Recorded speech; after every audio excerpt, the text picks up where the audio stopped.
টি-20 বিশ্বকাপে ব্যর্থতার দায় স্বীকার করে দুঃখ প্রকাশ করেছেন অধিনায়ক নাজমুল হোসেন শান্ত। আসলে ব্যাটাররা ব্যর্থ হলেও বোলাররা ছিলেন উজ্জ্বল। সুপার 8-এ জয়হীন থেকে বিশ্বকাপে শেষ করলো বাংলাদেশ। এসব নিয়ে আলোচনা করতে যশোর থেকে আমাদের সঙ্গে যোগ দিচ্ছেন সাবেক ক্রিকেটার তুষার ইমরান। তুষার ইমরান, আপনাকে স্বাগত জানাচ্ছি, আশা করছি আপনি ভালো আছেন। আজকে যখন বাংলাদেশের যে লক্ষ্যমাত্রা নির্ধারণ করা হয়েছিল আফগানিস্তানের পক্ষ থেকে, সেটি হয়তো 12 ওভারে টপকে যাওয়া কঠিন ছিল পিচের অবস্থা বিবেচনায়, সেটা হয়তো আপনি বেশি করে ভালো বলতে পারবেন। কিন্তু 19 ওভারে এই লক্ষ্যমাত্রা অর্জন করা যাবে না, এটা কি খুব কঠিন ছিল তুষার ইমরান?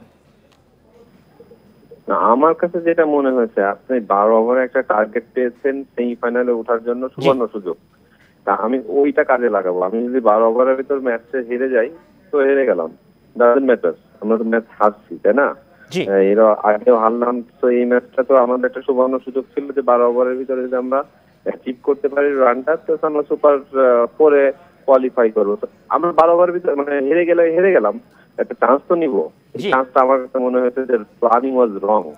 মানে আপনি কোচ কি প্ল্যানিংটা দিয়ে দিয়েছে ক্যাপ্টেন কিংবা অন্য প্লেয়ারদেরকে, মানে আমি কিছুই বুঝলাম না।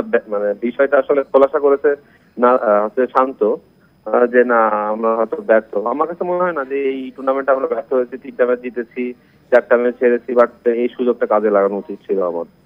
আপনার কি মনে হয়েছে যে প্রথম ওভারে হয়তো মনে হতেই পারে যে বাংলাদেশ ঠিক 12 ওভারেই তার লক্ষ্যমাত্রা অর্জনের চেষ্টা করেছিল, সেটা কি পুরো ম্যাচে আপনার কি মনে হয়েছে বাংলাদেশ সেই চেষ্টা করেছে নাকি আগে ছেড়ে দিয়েছে? ছেড়ে দিয়েছে হয়তো বা 9 ওভারের পর থেকে, যেটা দেখলাম আর কি।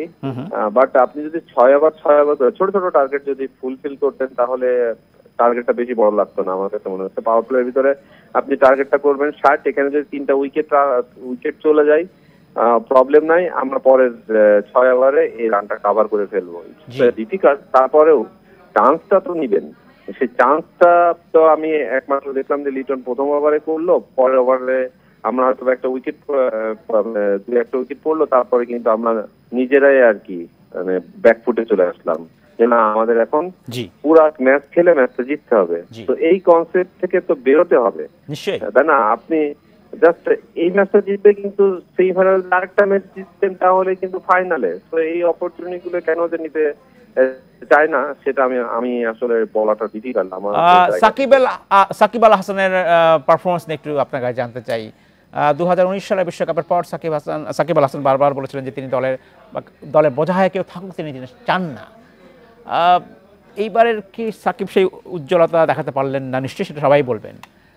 সাকিবের ভবিষ্যৎ আপনি কিভাবে দেখেন? সাকিব আসলে 50 ওভার ম্যাচে অসাধারণ ক্রিকেটার, টি-20 ম্যাচে ভালো খেলে, বাট রিসেন্ট পারফরমেন্স সাকিব হয়তো আশাটা আসলে আমরা পাইনি। সাকিবের যে প্লেয়ার, সাকিব যে ধরনের কোয়ালিটি প্লেয়ার, সেই ধরনের এক্সপেকটেশন হয়তো সাকিব ফুলফিল করতে পারেনি। বাট শুধু সাকিবের দোষ দিলেই যে হবে না, এখানে তো অনেক সব ব্যাটাররাই ব্যর্থ। আপনি যেটা হেডলাইন করলেন কিংবা শান্ত একটা প্রেস কনফারেন্সে বললো যে আমাদের ব্যাটাররা মানে ওইভাবে নিজেদেরকে মেরে ধরতে পারেনি। রাইট, বলাররা অসাধারণ বোলিং করেছে, বাট দায়িত্বটা তো ব্যাটারদের। আপনি যেটা বলছেন যে শুধু সাকিবের দোষ একা ধরলে হবে, নিশ্চয়ই আপনার কি মনে হচ্ছে পুরো টুর্নামেন্টে আমি যদি ম্যাচ বাই ম্যাচ বলি, আপনাকে জানতে চাই বাংলাদেশের রণকৌশল কি ঠিক ছিল?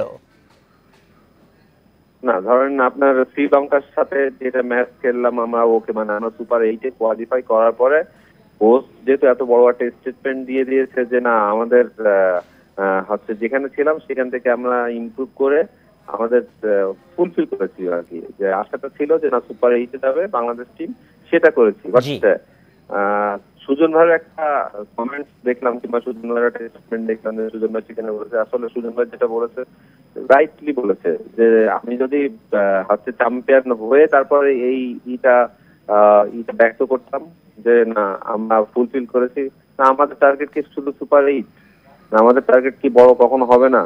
আন্ডার 19 টিম সুজন ভাই এক্সাম্পল দিয়েছিল, তাহলে তো আর গেম ডেভেলপমেন্টের কোনো কাজ থাকতো না, ক্রিকেট বোর্ডেরও কাজ থাকতো না, আমরা চ্যাম্পিয়ন হয়েছি আন্ডার 19 টিম। হ্যাঁ, কিন্তু না আমাদের টার্গেটটা প্রতি বছরই। হ্যাঁ ঠিক আছে, এই বছর সুপার 8 খেলেছি, সামনে 2 বছর পরে আমাদের এক্সপেকটেশনটা থাকবে না আমরা সেমিফাইনাল কোয়ালিফাই করবো, দেন ফাইনাল, তাই না? এই বছরে আমার কাছে মনে হয়েছে এই সুযোগটা আমরা হারিয়েছি আর কি। আমার তাই মনে হয়। আমাকে শেষ করতে হচ্ছে। জনাব তুষার ইমরান, আপনাকে অসংখ্য ধন্যবাদ আমাদেরকে আপনার মূল্যবান সময় দেওয়ার জন্য।